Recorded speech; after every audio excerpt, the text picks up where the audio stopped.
Welcome to EDU Engineering Day 2020. The School of Science, Engineering and Technology of EDU University is proud to have this MegaTech event for second time. The main objective of this program to provide a common platform for university students from all over Bangladesh to share their ideas, their potential in competitive spirit. I strongly believe that this kind of gathering will help students to build their skill and get necessary knowledge to feed them with high industrial demand and requirement. We are very happy to announce that the prominent computer scientist of our country, Dr. Professor Kaiku Sir, will inaugurate this event, and I would like to invite you all to join us on 13th and 14th March and enjoy the event.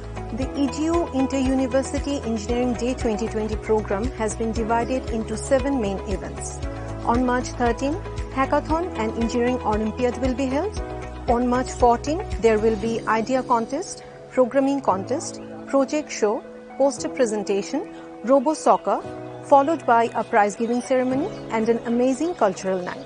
There will be 2 technical talks as well on both days regarding business intelligence, data analytics, and industrial revolution for the future. So join us in this celebration of Engineering Day and be a part of our history. I believe this event will take East Delta University's efforts to forge an effective industry collaboration further. Aspiring students will get to know what's happening right now in the industry and what's to come in future. So students, please do join us and don't forget to bring your parents along.